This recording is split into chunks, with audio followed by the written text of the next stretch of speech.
Oh, you don't know where to click it. Yeah.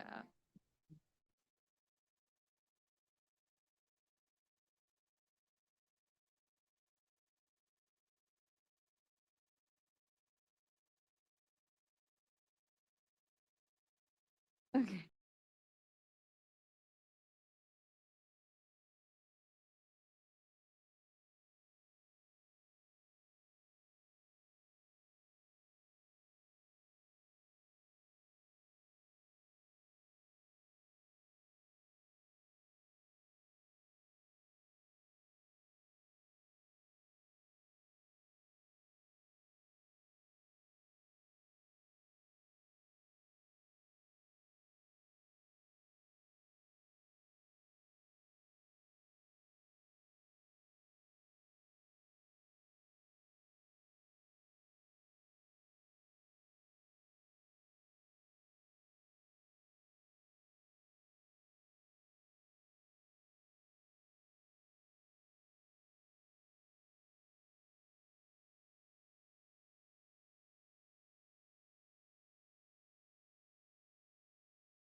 All right, let's get started.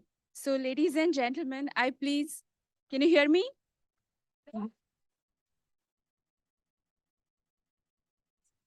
Okay, no. Okay, let's try this again. Can you hear me now? No? I can hear you just I'll fine. try to be loud. We All can- right, I request all of fine. you to please turn off your cell phones or silence your cell phones during this talk. And I'm Prajakta Mane. I'm a staff scientist here at the Lunar and Planetary Institute.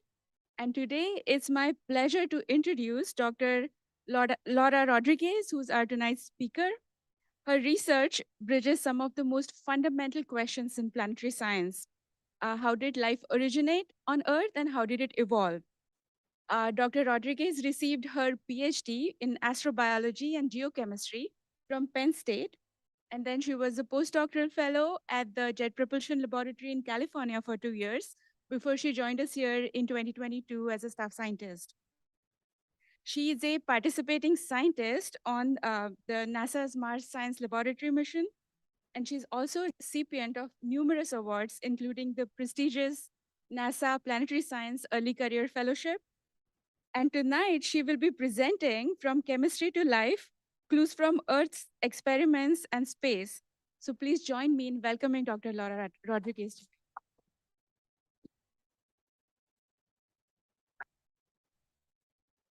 Hi, everyone. Thank you for coming tonight. I just wanted to do a quick sound check. Christine, do you hear me?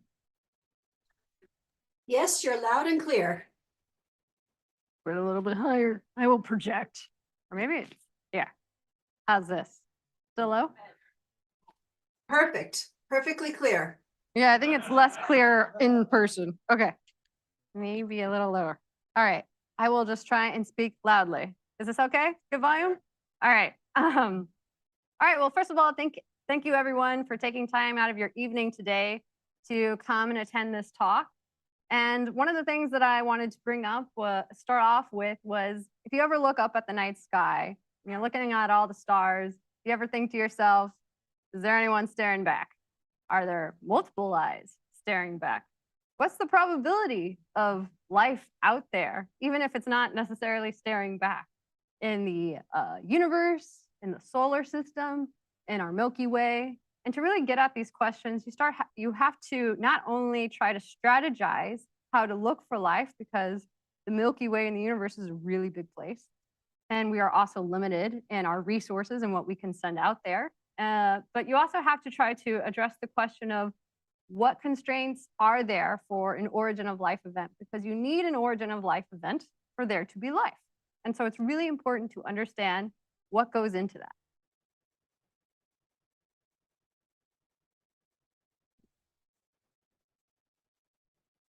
All right.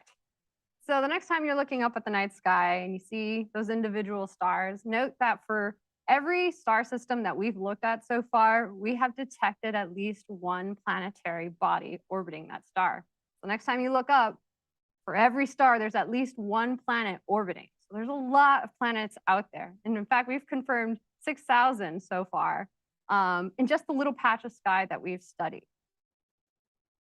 Even in our own solar system, there is a potential for life to have existed elsewhere than Earth in the past or even currently today. So for instance, today, life could survive potentially in the subsurface of Mars. In the past, it might have been present on Venus, where we think there was a liquid ocean. There also probably was a liquid ocean on Mars as well. We have evidence for that.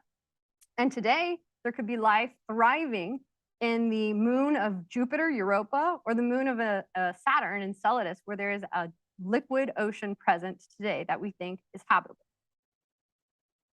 So how can we start strategically looking for life in the universe? Well, one way to go about this is to use the Drake equation. I think it's a really good representation of the kinds of questions we ask ourselves to help constrain where we want to look and what we look for. So the Drake equation is trying to calculate the fraction of the possibility, essentially, that there is advanced civilizations somewhere in the Milky Way. And so that's what N is. And then each of these factors is another thing that we are interested in studying. So to get to that, we first have to understand the rate of formation of stars in the galaxy. The fraction of those stars that have planetary systems. I've already talked about how we think that they at least have one. The number of planets, NE, that we consider habitable. So you could have a planetary body, but it might not be habitable, so life couldn't survive and thrive there. In addition, we need to understand what are the constraints for life? What is the probability that if you have the right conditions, life will emerge? And then these other factors are more related to trying to understand the possibility of finding intelligent life that's sending signals that we can detect. But for the purposes of this talk, I'm going to be really focused on habitability a little bit, but mainly this factor here, the probability of an origin of life event.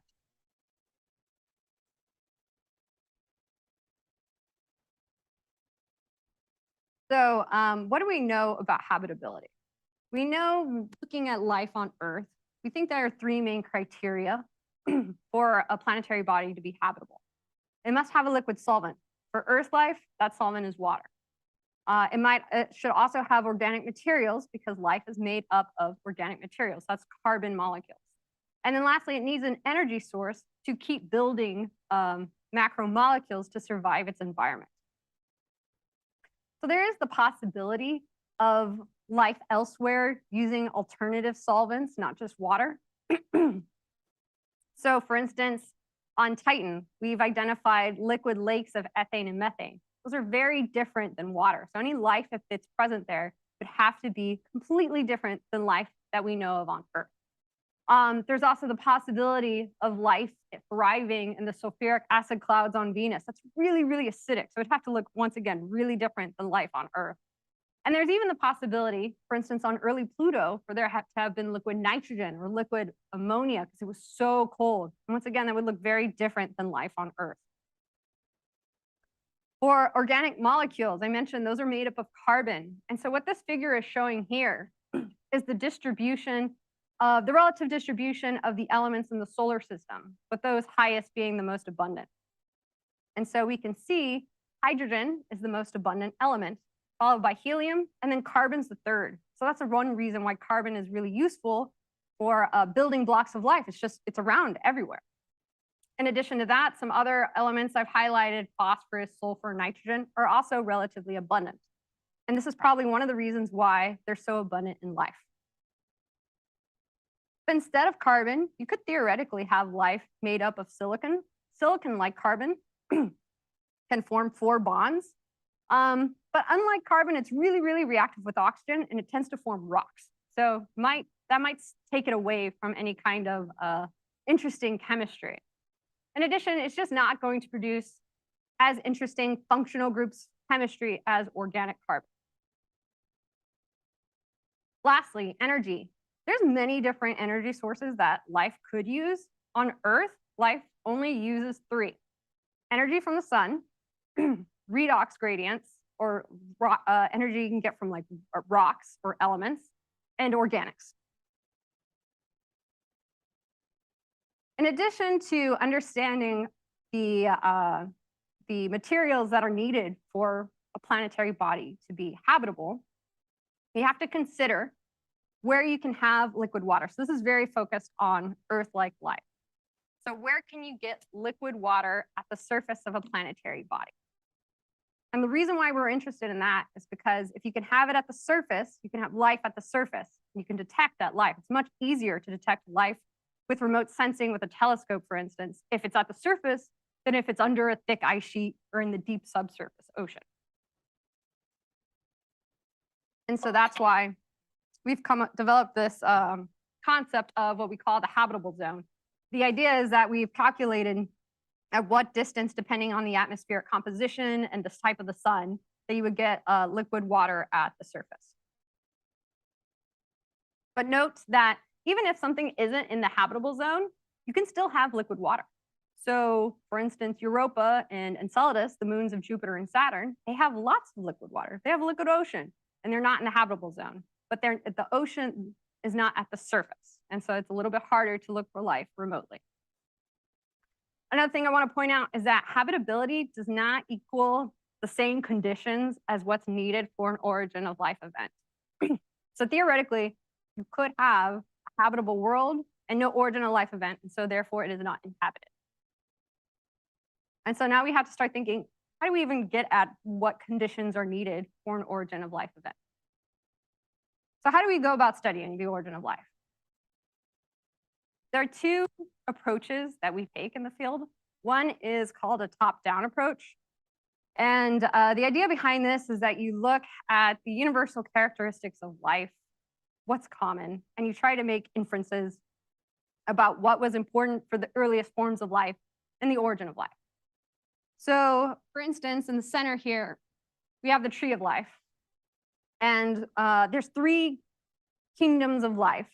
There's bacteria that host unicellular life, such as cyanobacteria.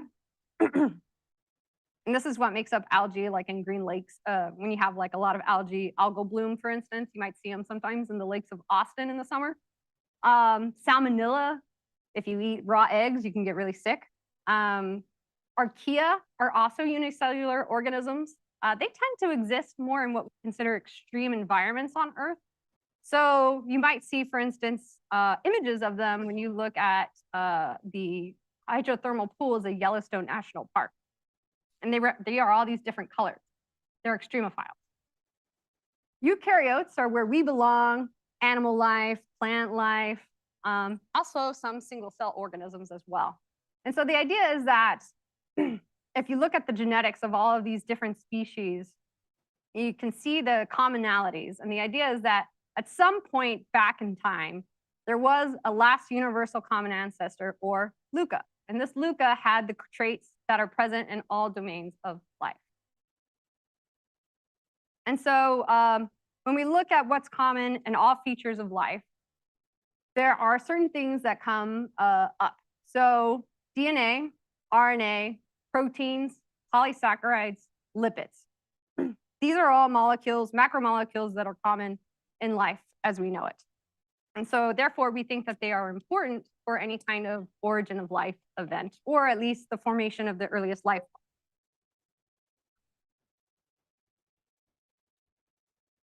And then another thing I really want to point out is what we call the central dogma of biology. So of these, there's a lot of focus in the community on DNA, RNA, and proteins, because in life, this is how it takes the genetic code in DNA and makes proteins that facilitate chemical reactions. So you need this. It's critical for all of life. And then if we zoom in, really, even more important is that step going from RNA to proteins, because RNA is kind of like DNA, very similar structure. So going from RNA to proteins. And the way that life does this, all life on Earth, is it uses what's called a ribosome protein. It's got two subunits, a small and a large. And essentially you feed in the RNA and it spits out amino acids that fold into proteins. And so this led to the idea that maybe RNA was a precursor. The RNA came first, since you need the RNA to make the protein. But it's really a chicken and egg question, because you need proteins to then also make RNA. And so then it becomes like, well, how did this emerge? Did one really come before the other? One of the landmark studies that really gave credence to this idea that RNA came first was the discovery that the ribosome is it's actually mostly RNA by mass. So it's not just a protein, it's really an RNA protein complex. And then two, the reactive part that's making the amino acids linked together is an RNA unit. So the RNA is what's really core to making the protein. And so then the idea came that maybe you could have had an RNA world, RNA being both the genetic carrier and the facilitator of reaction. And what's really interesting is if you start looking at the structure of the ribosome throughout different species, you can start seeing where there's commonalities and start being able to build back to how the ribosome might have looked. So try to figure out how the ribosome has changed over time. How has it evolved in different species? To try to get at what the earliest organisms with the simplest proto-ribosome might have looked like. And when folks have done this, they found that there's this reactive RNA core that's found in all domains of life. And in fact, they also have been able to conclude through these studies that the small and the large ribosomal unit have evolved separately. And so now the hypothesis is that if we start here from like the earliest forms of life, that the ribosome, small and the large subunit, were originally these small catalytic RNAs. And that eventually they kind of evolved separately. So you had the small unit evolving to better bind with different RNA strands, longer RNA strands as well. Whereas the top unit was evolving to facilitate the building of amino acids, linking them together, but not necessarily translating RNA to protein. It's just adding amino acids together. It wasn't until the two complexes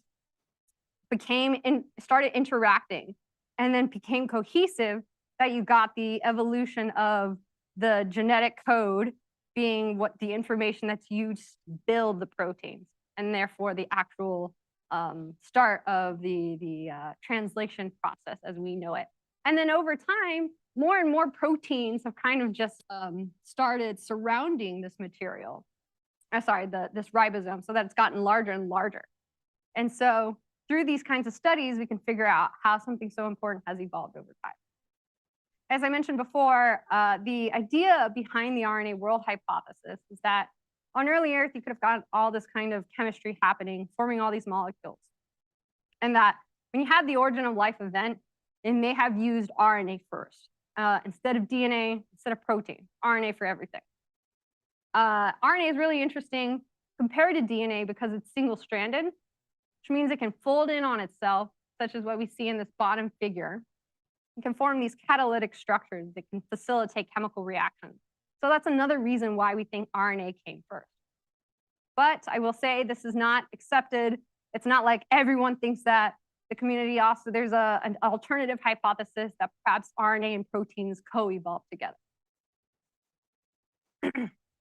The second approach that we take in origin of life chemistry is this bottom-up approach. And so the idea behind this is we're trying to figure out how the building blocks of life could be made abiotically on early Earth, or maybe delivered through meteorites, for instance. And so once again, we're focused on the molecules that are universal to life. But it's not enough to just look at that, because abiotic chemistry would have had to start more simple. We want to look at what each of these molecules are actually made of. So DNA, RNA, nucleic acids are made up of sugars, nucleobases, that's what stores your information, and phosphate. Proteins are made up of amino acids. Polysaccharides are made up of sugars. And your cellular membrane are made up of lipids, which are themselves composed of hydroxy acids. So that's got like an OH group, as well as long hydrocarbon tails. Hydrocarbon just meaning CH2, CH2, CH2, and then phosphate as well. So we're really interested in how do you get those ingredients in the lab. So we study that using experimental techniques as well as through molecular modeling. And so you can study how do they form, how reactive are they, how stable are they. In addition, this approach is focused on looking for these organics and these inorganics in astromaterials, such as meteorites and returned samples, because that tells us if they could have been delivered to early Earth. So what do we know about abiotic chemistry that could have been happening on Earth? Well, I'm going to talk about 3 reactions that are kind of like really popular in the orogenic life community. So one is Miller-Urey chemistry. And this was a landmark study that was conducted in 1953 by Stanley Miller. And he had a really good idea he was curious. If you take a glass flask and you fill it with water to represent an ocean, you've got an atmosphere of CO2, hydrogen, ammonia, methane, and you have some kind of energy source. In this case, it's 2 electrodes to represent lightning. Can you get the formation of organic molecules?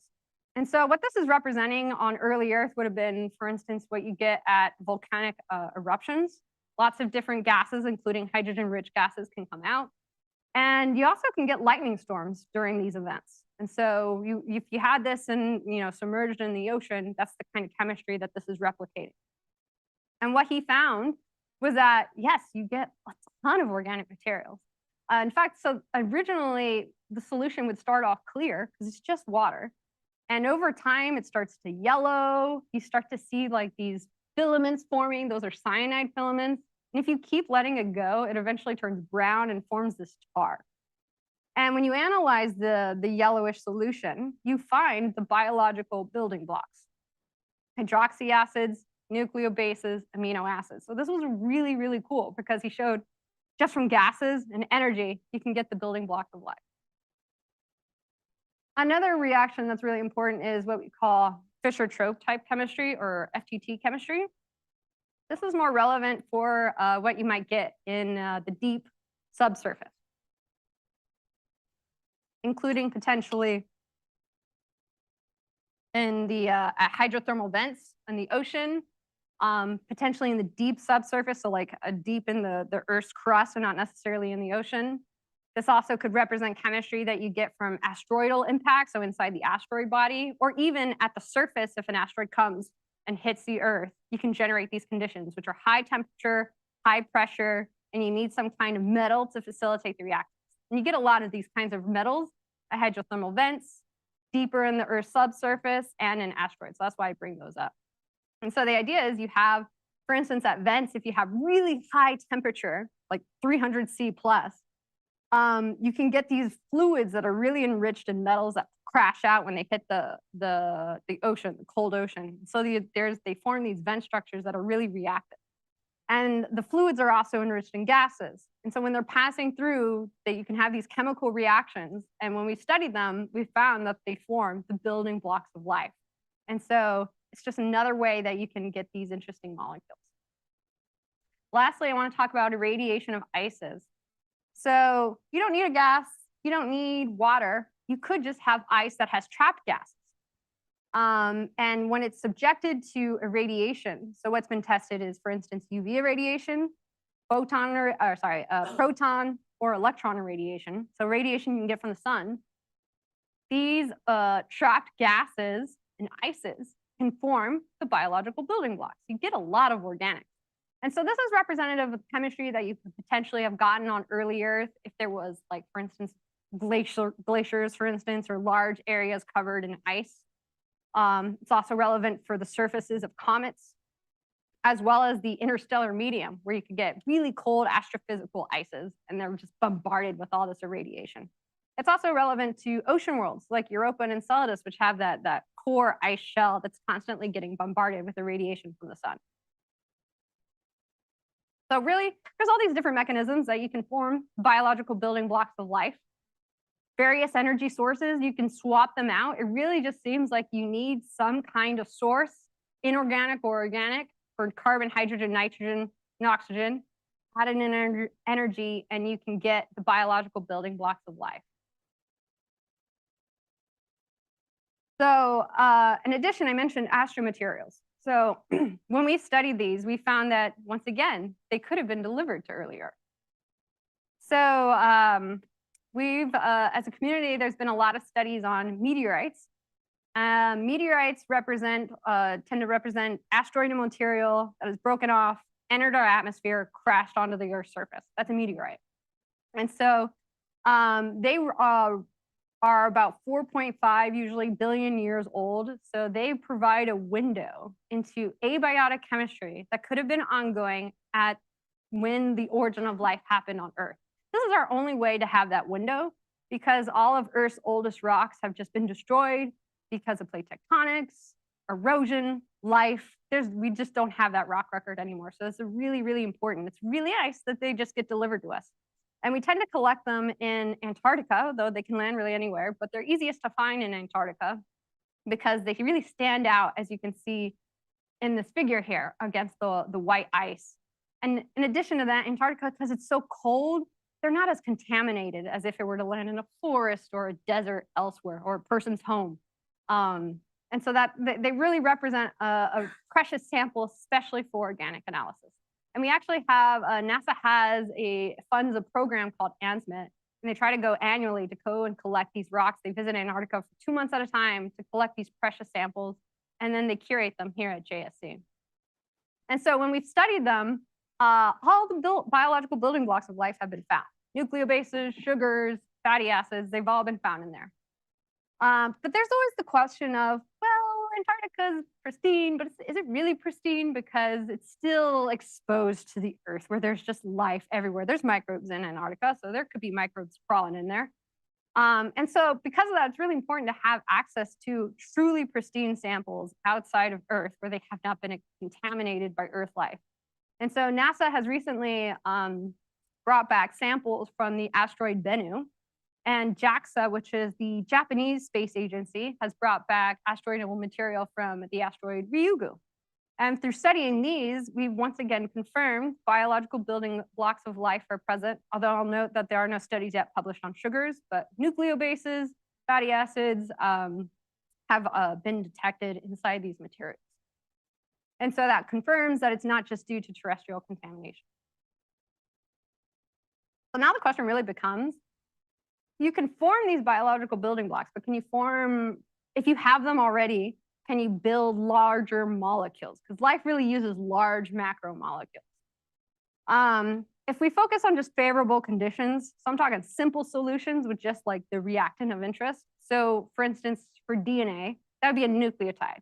One nucleotide is the unit for DNA. When you have them linked together, that's the DNA itself. So if you have just a bunch of nucleotides and you have like a little extra, what we call functional group on there that really helps link them, abiotically, it's been shown under certain conditions, you can get units as large as 300 nucleotides. So it can get pretty large. Amino acids, same thing.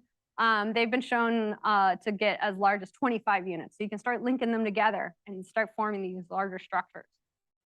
When we've extracted, when people have extracted lipids from, for instance, the Murchison meteorite, and then they put it in water, they've also shown that they can form spontaneously what we call vesicles. And they look like cells under the light because they have like water in the interior, and they have this cellular membrane. So they look like cells. They're not cells. They're not alive. But this forms spontaneously, and they can encapsulate organics. So this all sounds promising. The reality is the natural environment is much more complex. For one, linking molecules together in water is actually what we call thermodynamically unfavorable. And I'll talk a little bit about why that is. But two, real life, abiotic chemistry, natural environment is way more complex than just having your reactants that you want in solution. And so you often will not just be linking together DNA nucleotides. You'll be linking DNA nucleotides with amino acids with whatever else is in there. And so to go back to the thermodynamics of the reaction, linking these types of molecules together are called condensation reactions. And so what that means is when you have two molecules coming together to form a new bond, it pops off a water group. That's a condensation reaction. You do this in water. I don't know if you remember Chem 101, but you're surrounded by your product, which is water. And so the thermodynamics pushes the reaction to favor the reactants. And that's just because since you have water, the water is going to re-react with your product and break it apart into the original units. So that's why they're not very stable in water over long periods of time. It's why it can be difficult to get these kinds of reactions in water. But unfortunately, we affiliate life with water. And so that's a big conundrum. And so some folks have argued, well, maybe water, bulk solutions are not promising for an origin of life event. Maybe you need land to dry out your solutions to really drive this reactant forward. And so that's one way that abiotic chemistry can inform conditions potentially conducive for the origin of life. So what I'm really emphasizing here is that generating organics, the biological building blocks of life abiotically, is not hard. What's hard is linking them together selectively. What's hard is only getting the molecules that life uses to form, because abiotic chemistry, it just explodes. It produces a bunch of different organic compounds not used by life. And so these are what we call mass spectrum. They're detecting organic molecules. So this is from a Miller-Urey experiment. This is an extract of organics from a meteorite. This is from an experiment simulating Titan atmospheric chemistry. And this is the spectrum from when the NASA's Cassini spacecraft flew through a plume of Enceladus. And essentially what you can see is every single individual line here, which you can't even make out because there are so many, you'd have to really, really, really zoom in, represents one compound. Maybe not even just one compound. It definitely represents a distinct compound, but there could be several compounds that have the same mass. So what I'm really trying to get at with these images is just highlighting there's a ton of different organics that are being produced. There's just so much happening. It's difficult to even characterize in the lab. Another way to think about it is if you go back to focus on nucleic acids, DNA and RNA. So these are composed of nucleobases, stores your information, sugar, and a phosphate. And this together makes a nucleotide. So that's one unit. And this is how one nucleotide interacts with another nucleotide through what we call hydrogen bonding. And so that's where the actual information is stored. So it's really important for it to be able to store information that you form the structures that can complement each other. So you don't want the sugar molecule necessarily going on this nitrogen, for instance. But the reality is, in abiotic chemistry, you do get that, if you get it at all, because it's difficult to do in water. So this is an adenine nucleobase. And so if you have the sugar, that would be a nucleoside. And so life likes to have the sugar on this nitrogen. But in abiotic experiments, you can get it on this carbon, this nitrogen. You get all variations. And so that's one way that abiotic chemistry is complex. It's not only that you might not just get adenine, but a bunch of other nucleobases that are not used by life. But you might also not just get ribose or deoxyribose sugar, but a bunch of other sugars not used by life. And then you also have to worry about where the sugar is adding. So it just gets complex very quickly. And in fact, if planetary body is too efficient at generating organics and the reaction just goes unchecked, it can eventually form a tar. Like I was mentioning with the Miller-Urey chemistry, eventually a tar forms. It's very asphalt-like, and it's not really reactive, therefore, for additional prebiotic chemistry, which could be conducive for life. And so this could represent a dead end of abiotic chemistry, because when organics become tar-like, they're just not really reactive anymore. And it's difficult to take that tar and reproduce the organics it came from or the gases it came from. So several questions that stem out from this bottom-up approach is land needed? If it is, that could mean that ocean worlds like Europa and Enceladus could be habitable but uninhabited because they don't have land. All the chemistry has to be happening in the ocean. Is there a balance between too much organic chemistry and too little? If you want enough to have macromolecules form, you can't have too much or you get tar, and that's prebiotically useless. And then finally, are there certain minerals? Is there a way that you can try to force a reaction to be more selective?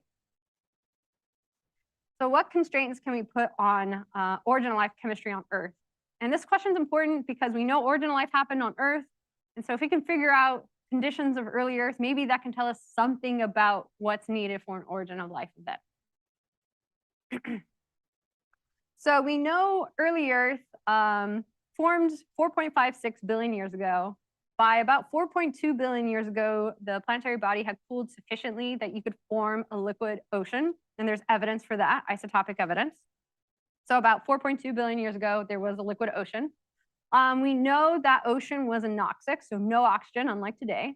We also know that Earth's earliest atmosphere was anoxic, so no oxygen, unlike today. It would have been dominated probably by nitrogen and CO2, and maybe minor amounts of carbon monoxide, hydrogen sulfide due to a volcanic outgassing.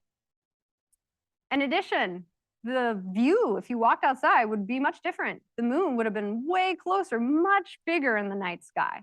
And in fact, the Earth was also rotating a lot faster. So days and night cycles, it was not 24 hours for a day. It was more like 8 to 12 hours. And because the moon was a lot closer, tides would have been way more intense back in the day. And then lastly, instead of having what we call continental crust, where we are right now, for instance, is continental crust, the first crust would have been ultramafic or mafic. In other words, it would have been rich in iron and magnesium, which is more dense. Those tend to, that represents really the crust you have in the ocean. And that's important to note because it's so dense, you can't form continents out of mafic and ultramafic rock because it just keeps sinking. And so continents are made up of slightly lighter, what we call felsic rock. So you have a little less iron and magnesium proportionally. And so that's important because if you don't have continental land masses, you might not have land, might be an ocean world, and therefore, do you really need land for an origin of life event? So that's important to try to constrain. Some things we don't know. We don't know much about the geochemistry of the early ocean, except that it was anoxic. So we don't know the salinity. We don't know the pH. We don't know the temperature. We can kind of constrain it, but those are really big unknowns. As I mentioned, was there land? Wasn't there? That's actively debated in the field. When did plate tectonics start? Because that could be really important for recycling material. What was the atmospheric pressure? When did life emerge? How many times? What did it look like? These are all unknown questions. So what do we know about earliest evidence of life on Earth? So the earliest evidence we have that's not controversial is 3.5 billion year old fossilized stromatolites coming from Australia. And stromatolites are really interesting because they form through phototrophic organisms. So organisms that take energy from the sun and they harness that and they make organic molecules. And so phototrophy is we think quite complex because of all the molecular machinery you would need to have photosynthesis occur. And yet we're finding evidence of these stromatolites, which are themselves diagnostic of phototrophy in 3.5 billion year old rock. And this is from the Dresser Formation in particular. And so what's being emphasized in these little boxes are what the features look like that are diagnostic of fossilized stromatolites. And here's another image. It's from about 2.6 billion year old fossilized stromatolite. So it's a little bit easier to tell what the structures are. So this here, the little humps, the black and the white layered bands here, that's the stromatolite. where the microbes were. So you can imagine they were, at the top, they were photosynthesizing, they were happy, they were taking sediments, they were lithifying it. And then eventually they need to crawl a little bit higher to keep getting light. And so they keep building and building and building. And that's why you get these layered structures. And so they would have been rich in organics. And eventually when those organics, when the microbes die and the organics are left there to cook or get fossilized, you can get a concentration or replacement of the organic material with carbonate. And it should also be relatively concentrated in the bioessential elements such as phosphorus. And so these are some elemental maps. Here's calcium. So you can see calcium's enriched in the columns because you have calcium carbonate. Phosphorus is also enriched, as we would expect, because of the phosphorus concentration from the life itself. Whereas the middle is infill of sediments. So it's enriched in silicon and aluminum that we have a ton of in sedimentary materials. So that's what these stromatolites look like. We don't have stromatolites technically present on Earth today. We have what we call, they're microbialites, so they're very similar in structure. They're often referred to as stromatolites, but technically the term is microbialite. So here's an example of what a microbialite looks like in modern times in Shark Bay, Australia. So they form these structures, they precipitate, and they just keep growing and growing. So as I mentioned, phototrophy is quite complex. And so that's really interesting that we have evidence of phototrophic organisms as far back as 3.5 billion years ago, because original life event would have had to have happened before then. Theoretically, it would have had to have been simpler. And so because of that, there's thought that, well, maybe an original life event happened by about 4 billion years ago. Because there's other evidence of life, but it's a little bit more controversial. So by about 4 billion is when we think that life emerged on Earth. Earth is only 4.65 billion years old, 4.56. Water was present by 4.2. So really it was 4.2 when Earth became habitable, amenable for emergence of life events. So 4.2 to 4, that's 200 million years. That's not that long in the geologic record. So that means as soon as conditions were pretty much good, life emerged, which is really promising when we're talking about trying to look for life on other bodies in our solar system. And so here is what represents a clock, geologic clock of life. So here at the 4.6 represent when Earth formed. We have the earliest eon, which is called the Hadean eon. So that's when Earth was still too hot to have, until later in the Hadean, to have a liquid water. So 4.2, you have liquid water, oceans.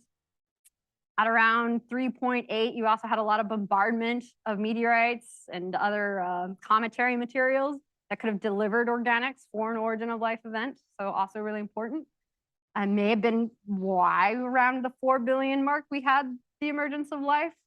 Then we have the Archean eon. And so really one thing to highlight here is prokaryotes, so single-celled organisms, were dominant in Earth's history. So they've existed for about 3.5 billion years. Eukaryotes, where we belong, and animals and multicellular organisms, eukaryotes didn't emerge until about a little past halfway through Earth's life, so about 2 billion years, maybe less ago. And that's not even multicellular life. That's just single-celled eukaryotes. We don't think multicellular life emerged until about 740 million years ago. Or sorry, not 700, 740, yeah.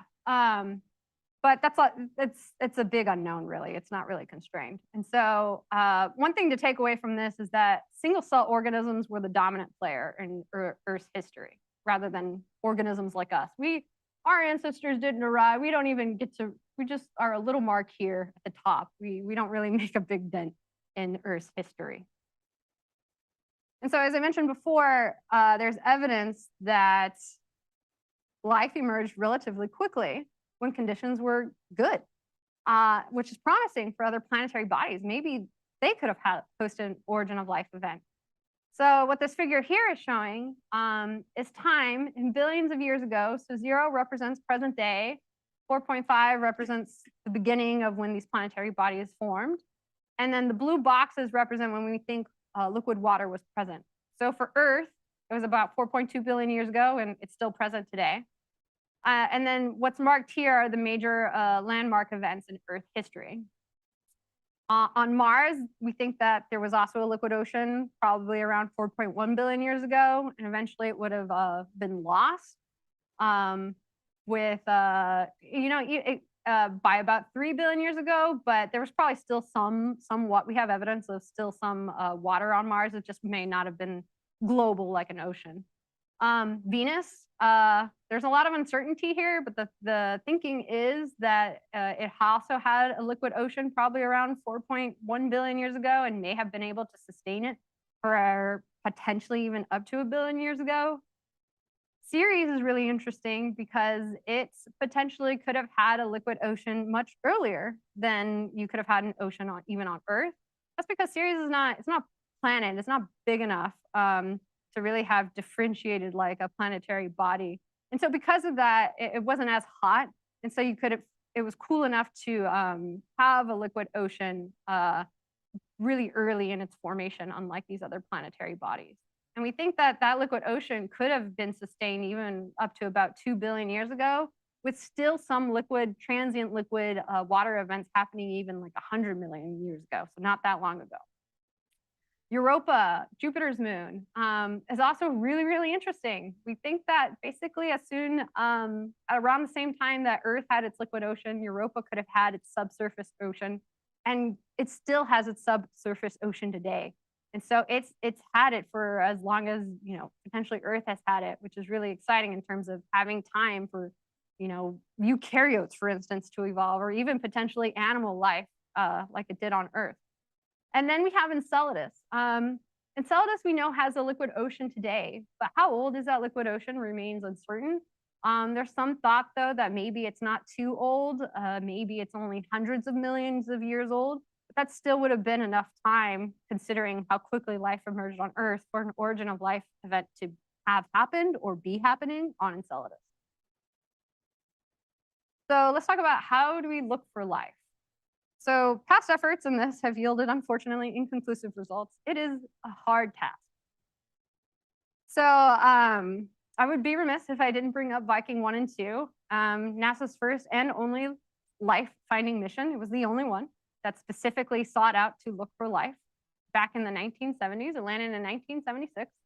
And it had 3 experiments on board to look for life. And what it would do was it collected some sediment, and then it cultured it, it incubated it with nutrients, labeled nutrients or labeled gases. And it was trying to see if there was any life present, if it was taking in the nutrients and eating it and producing molecules that we could detect. So evidence of metabolism. The results were 2 out of 3 were negative. 1 was positive, the other 2 were negative. So it wasn't conclusive. And what was considered the nail in the coffin was the instrument did not, the spacecraft, the lander did not detect organics. And so at the time, it was like, well, no organics, no life, case closed. Of course, now we know that the way that we were extracting and analyzing the organics, we had to heat them up. And there's what we call perchlorate salts in the Martian regolith, and it's really oxidizing. So when you heat this perchlorate with the organics, you actually just destroy all of your organics. And so that's why we didn't find any. I thought they're probably actually there. In fact, we see organics now with Curiosity, the current Mars rover. And so it's considered inconclusive. And then we have ALH A4001, which was really, really exciting because that was a Martian meteorite that was carefully studied. I mean, there were really detailed studies done on this rock. And they thought that they had found evidence of life. And so there was this big press release. Now, of course, it's controversial. It's not considered strong evidence that there is life there, but there is still active debate going on. One of the reasons why is the authors, they did a fantastic job, especially back in the day with, the limited technology has only improved since then. But they found these really interesting carbon-rich structures that look lifelike. I mean, they certainly do look lifelike. But the problem is with these when you're relying more on morphology, is that you can also get really lifelike morphology abiotically as well. And so there's been some studies showing that, well, maybe this is actually abiotic carbonate chemistry. And in addition to that, because we have to always worry about biological contamination, there's always that possibility. But I really like this photo because I think it's really interesting that they thought this precious rock had the only evidence of extraterrestrial life, and they just put it on this weird, probably dirty velvet thing. Just not very clean. It hurts me as an organic chemist. So nowadays, we try to take a much more rigorous approach when looking for life. And we meet as a community several times throughout the year. We have different workshops to discuss what would it take to convince us there is life, what would it take? So one landmark paper that came out was what we call the ladder of life detection. It's not the end all be all, but they were putting out there what they think is good lines of evidence for life. And so you can view it as what's on the bottom rung is like, it could be consistent with life, but it's not very convincing. Whereas at the very top, it's like, man, if you see this, you probably have life. And so at the very, even below the lowest rung is the habitability question, because to be habitable, sample has to be in a habitable world for there to be evidence of life. If it's not habitable, it's probably not life, because life couldn't have survived. So at the bottom of the rung, in terms of what we call biosignatures or evidence of life, is textures. So that would be like the stromatolites, for instance, or what was proposed in the ALH meteorites. They're textures that look like life, but they don't necessarily mean they're life. A little bit above that would be concentration of biocentral elements like phosphorus, carbon, nitrogen, if you see that really concentrated. Then we start getting into organic molecules, like the biological building blocks of life. Though I just told you all these different ways you can form them abiotically, so still not, the smoking gun. Larger macromolecules are even more interesting because that means there must have been some kind of selective pressure to get something organized out of the complex, chaotic mess. But theoretically, it could also be produced abiotically. And then there's what they tried to do with Viking, right? With the Viking experiments, observe ongoing metabolism using labeled nutrients. And then at the very top would be viewing, if we were able to see, like you took a sample, you looked at it under the microscope and you could actually see cell division, that would be in cell growth, that would be a real, really convincing. But the absolute convincing would be viewing evidence of Darwinian evolution, although how would you be able to do that in a study is still up for grabs, still unknown. But that's theoretically like if you saw that, then you would be sure that you had life. Because growth and reproduction, abiotically, you can form these vesicles, and it's been shown that if you change the environment a little bit, they can pinch off, and they can divide up their organic materials. It's not life, it's just abiotic chemistry, so even that can be a little bit uncertain. And so really now we've moved on to, we need multiple lines of evidence to really be convinced. You got to have multiple really convincing lines. It should be habitable, that's just the basic. And it's moved more towards, instead of saying with confidence, like this is life, we're trying to now figure out a way to calculate the probability that what's observed is consistent with life versus abiotic chemistry, so the Bayesian probability of that. And then there's also an emphasis on having rigorous contamination. If you don't have a way to characterize the potential contamination, then you'll never know for certain. And then lastly, being confirmed by multiple labs. So no longer going off and being like, yes, I have found life. Now it's the idea is that we would have to do this coordinated study. As I mentioned before, abiotic chemistry can get very lifelike. And so that's what this figure is demonstrating. We've talked about, you can get all these different biologically relevant molecules. They can come together, they can form larger macromolecules. For instance, vesicles, they've been shown in the lab that vesicles can encapsulate some of these macromolecules. Those macromolecules in the vesicle can facilitate chemical reactions and then even like butt off and form two separate vesicles. It looks very lifelike, but it's not life. In fact, what is the point at which you consider something not life and life is still like we have a formal definition that it has to be undergoing Darwinian evolution, but at what point would you say you've observed that? It's a gray matter. So I'm talking about Mars because Mars, I think, is probably one of our best shots to find evidence of extraterrestrial life in our lifetimes. So really interesting results have come out from the Curiosity rover. So Curiosity got to Gale Crater on Mars in 2012. It's still active. It's still going strong. And recently, it had several team members published a study where they found these long chain hydrocarbons in the sediments, which is really exciting because long chain hydrocarbons are an important part of what makes up our cellular membranes. So potentially, maybe over time, they would have degraded and these would be the result. Although I have to say, abiotically, you can generate these too, but it's just really exciting to see because Gale Crater was once habitable. It had a lake, it had the bioessential elements. Gale Crater with Curiosity, they've also been able to detect methane fluctuations that happen seasonally, which on Earth, when we see methane, we tend to affiliate it with life, although that's not always the case. And what the source of this methane is also unknown, but it's all just really exciting. And then, of course, there was the most recent, I don't know if you all caught the NASA announcement from some results from Perseverance. So Perseverance landed in Jezero Crater in 2021 and has been characterizing that. And its main mission has been to go and cache samples in these tubes. So it goes around, it has some scientific instrumentation, though not as much as Curiosity. So it's going around and it's collecting these rock samples and characterizing them. And the idea is that these samples will be brought back, Mars sample return, in the next decade to be analyzed using all of the analytical power here on Earth, because we are limited in what we can send to Mars. And one of the samples that they characterized and cored for sample return was what they call, it has like these poppy seeds and leper spots that you can see pointed out here, or here. And it's really exciting because this represents really interesting redox chemistry. It's it's in disequilibrium with the environment. So at the rims of these spots, we have iron phosphate, vivianite, so the iron is reduced.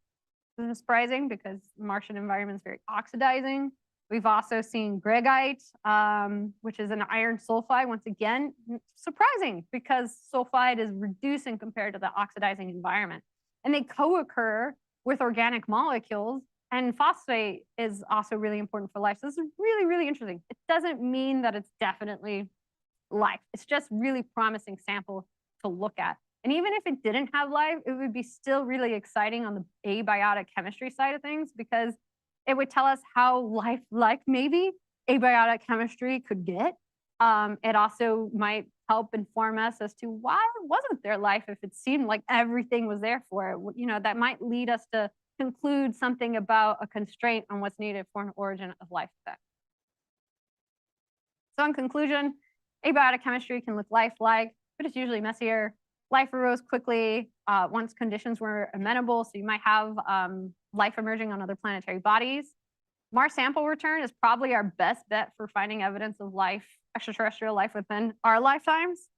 There are other planetary bodies that are really exciting, like ocean worlds, but those are much further away. They can take 9, 10 plus years to even get there, and then we have to build the mission, which is another, probably 5, 10 years. And so just in terms of speaking in decades, Mars sample return is easier just because it's closer. And then also, if we sent a spacecraft to these ocean worlds, we either have to contend with bringing samples back, which is another 9, 10 years to get back, or we just have to rely on what we can take, which is very limited, and we might run into the possibility of having inconclusive results. And then lastly, I just want to highlight, if there's no life, it's still really interesting because it helps us figure out what's needed for an original life event. That can help tell us where we can look for life using remote sensing with telescopes. And so that's really important. And then lastly, I just want to bring up, if we don't have Mars sample return, Ceres sample return is also really exciting. Very close. It's not as close as Mars, it's just a little bit further out. But like I said, it could have had an ocean for a really long time, and it'd be really exciting samples to bring back. And with that, I'd like to thank you for your time and attention.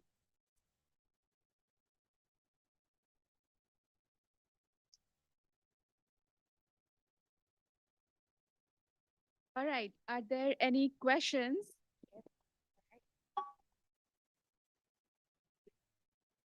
So there was just this announcement just very, very recently, like in the last week or two, where NASA basically said, like, we have the most compelling evidence that we've ever found for life in this rock that basically has these weird spots on them.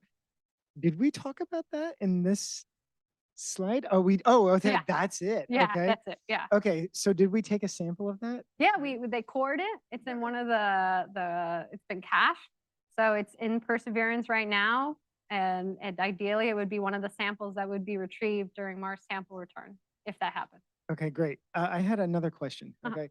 So I read some article about origin of life on Earth and that the most probabilistic spot is probably some type of hot springs or something like that on land, and that it was not favorable in the ocean.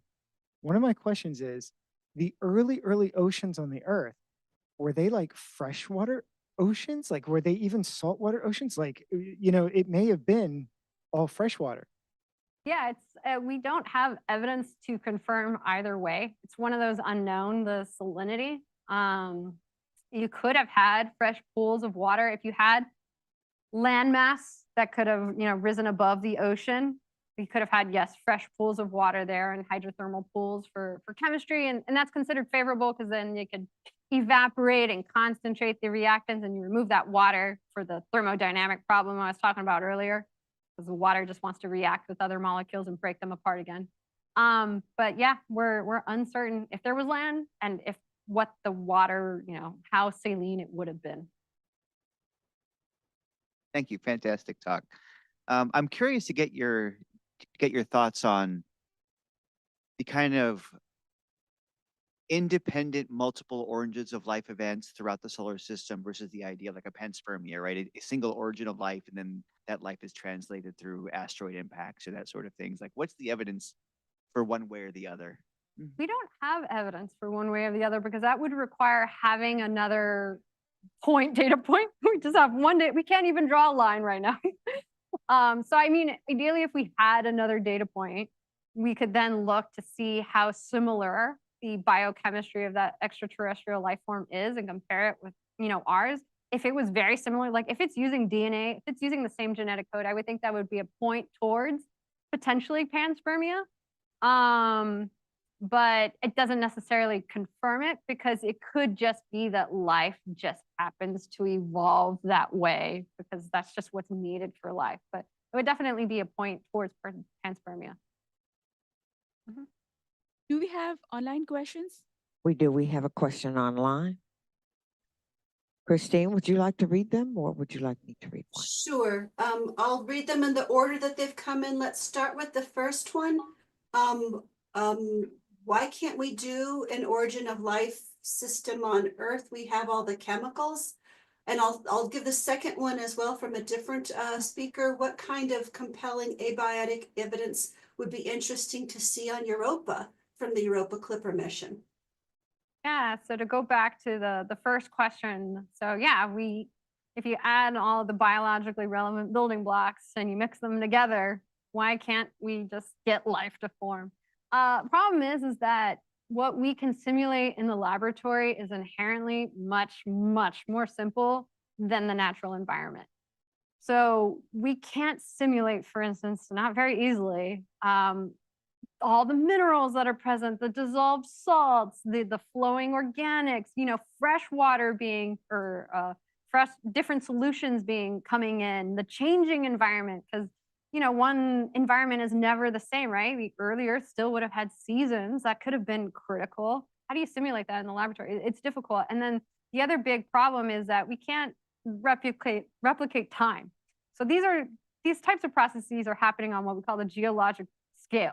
It's much longer than a day, a week, an hour, and unfortunately scientists, we have to publish, and you can't have a study go on for 100 years because then you'll just never publish. And even 100 years wouldn't even be sufficient enough. And so how can we can't really simulate how the chemistry can change on those time scales. And so that's one of the reasons why. And then what was the second question, Christine? Sorry, the second one was about what kind of compelling abiotic evidence might be interesting to see on Europa from the Europa Clipper mission. Yeah, Europa Clipper is really exciting. So Europa Clipper has equipped a mass spectrometer that can detect organics. And so it's a high resolution mass spectrometer. So it's, I don't know if anyone knows anything about the Cassini spacecraft that flew through Enceladus's plume. It also had a mass spectrometer, but it was relatively low resolution. So we could tell there were a ton of organics in there, but we couldn't say what they were, who they were. We just know there was a lot. They were probably big. So the cool thing about Europa Clipper is if there might be, some material coming off of Europa, including organics from the subsurface ocean. So if it is able to characterize those, it would be really exciting to see if the biological building blocks are there to confirm, to benchmark what we think they can be formed, but it's always good to benchmark what is done in the lab with real samples. And two, I think it'd be really interesting to try to look for organics that are the results of condensation reactions, because there's this hypothesis that in a big bulk ocean, you're not having a lot of that chemistry. Maybe they're unstable and they rapidly break apart into their reactant molecules. So that would be really interesting to test. Yes, one thing, I'm not a geologist, but core sampling, is any of the data presented come from what you would think that a lot of core sampling is just the Earth would give us a lot of clues? I mean, you'd have to go down miles. Was any of the I would say a some. So the problem with that is we have a lot of cores, right? Yes, we've taken a lot of cores of the deep, deep, deep subsurface. Problem is there's life everywhere. There's life even in those deepest cores, and which is an interesting data point in and of itself, that life can survive such high pressures. And there's always the concern that, like, even if there wasn't life present, because you've had life at the subsurface and fluids percolating, that's contaminating the deep subsurface and bringing in organic materials from life that might be shallower. And so it's really hard to try to tease out what could be ongoing abiotic chemistry versus life. But there have been careful studies done, and they do suggest that there is ongoing, that Fischer-Tropsch type chemistry might be ongoing there. But it's just really difficult to do. So how far have we been able to go with cores? Miles or? I don't know the number off the top of my head. Where did you though?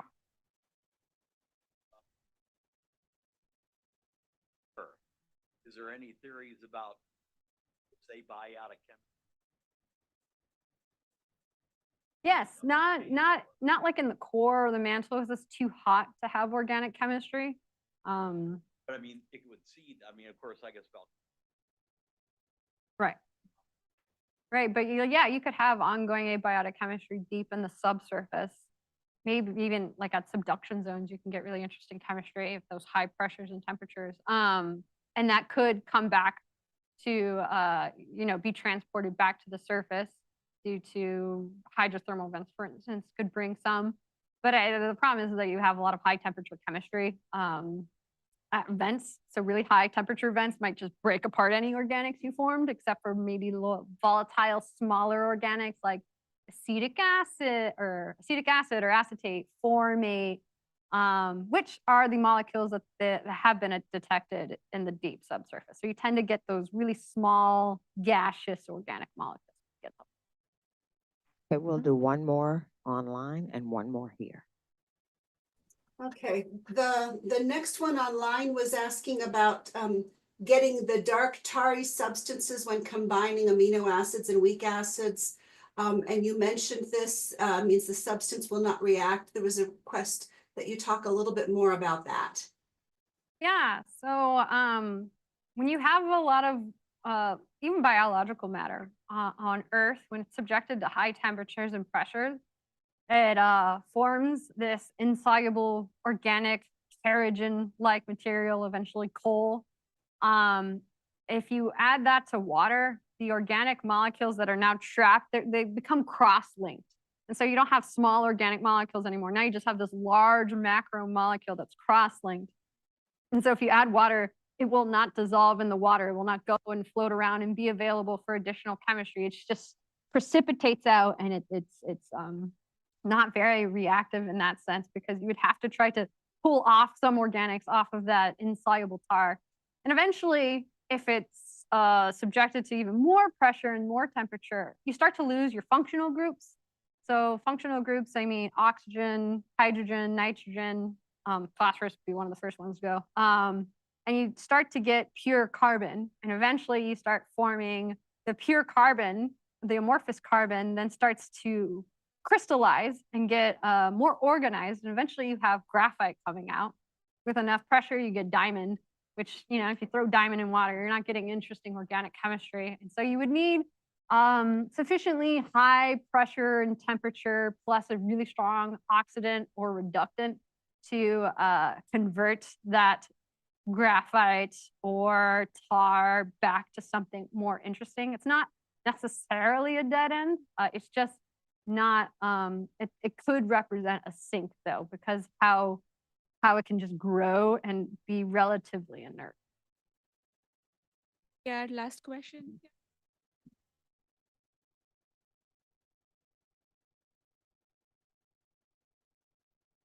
Okay, so was it gonna?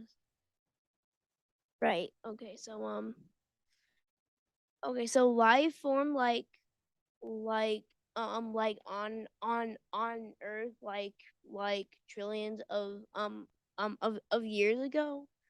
But all the other planets like don't have the same materials than like Earth does. And so would life have to form on like Mars or Mercury? Like would the planet have to be solid or could it form on like Jupiter or like Venus? That's a really good question. You know, Carl Sagan once proposed the idea of like floaters floating in the atmosphere of Jupiter. We can't really put constraints on how different life can be. It's easier to put constraints on life like Earth-like life because we know what makes us break essentially. But you could have really weird life, like I was saying, maybe possibly in the clouds of Venus, for instance. We don't actually have any microbes that have a complete cycle in just the atmosphere on Earth, actually. They always have some part of their life cycle on the surface, and then they can go up into the atmosphere. So it would be really interesting if we did find evidence for that, for instance, on Venus or Jupiter.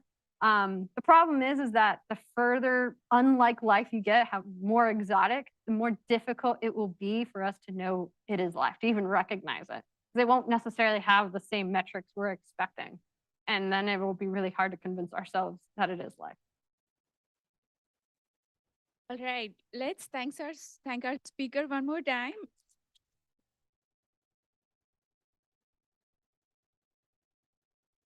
And there is a reception outside with some refreshments.